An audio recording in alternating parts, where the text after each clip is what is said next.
$50,000 a year, her salary had to feed a family of four, including one with special needs whose medical bills were continuous, and so she became great at budgeting.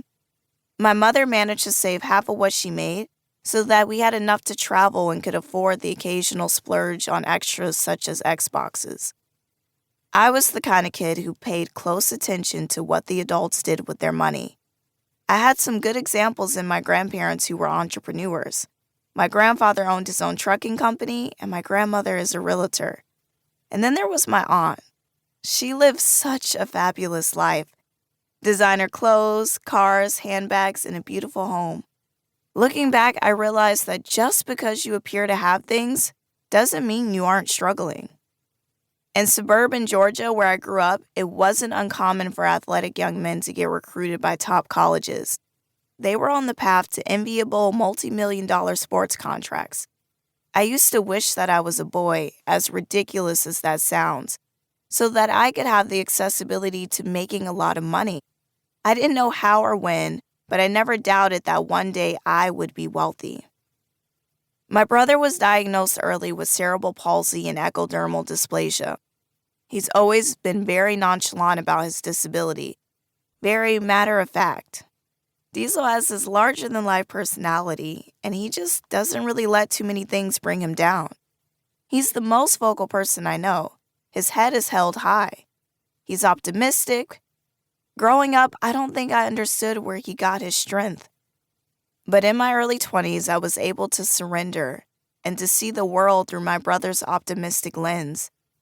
Identifying with his point of view on life, I felt I could achieve everything and anything. I wanted to lean into life the way Diesel does. A light bulb went off. I want you to know that even in your darkest moments, you can find the light within. And beyond finances, you can also ask yourself, what is going to be the fire that lights me day to day? For me, it's 100% my twin brother. Because Diesel's optimism against the greatest odds touched off that light in me, I was the first member of my family to graduate from college. And the day I graduated from Kennesaw State University with a bachelor's degree in genetics and a minor in statistics in late December 2016, I hopped on a plane to New York to start anew. I was wide open to opportunities that weren't related to my genetics degree. We only have one life to live. Why not pursue something you really love?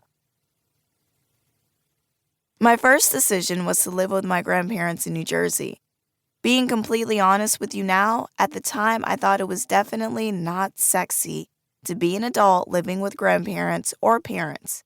Today I say, if there's a family member you trust who you can live with, put your pride aside and use the safety net for a while to get ahead. I felt that New York, with all of its limitless possibilities and opportunities, was a great place to start. New York City, people are wonderfully transparent. Personally, I like the honesty and directness.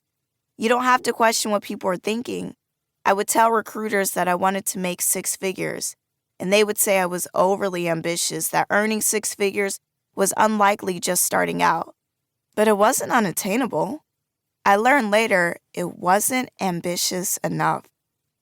I don't believe in luck, but I do believe in being in alignment with events happening the way they should work out. After hardcore networking for 3 months in New York, I faced a ton of closed doors. It was exhausting emotionally. But just as I was about to break, a door opened, leading to Richard Rosenblatt, CEO of Rosenblatt Securities.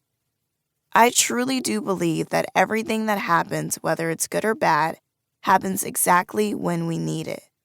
And so, that being said, I didn't seek out the New York Stock Exchange. I didn't seek out a job in finance. I was just a recent grad who was open to anything. I landed a position with Rosenblatt as an equity trader.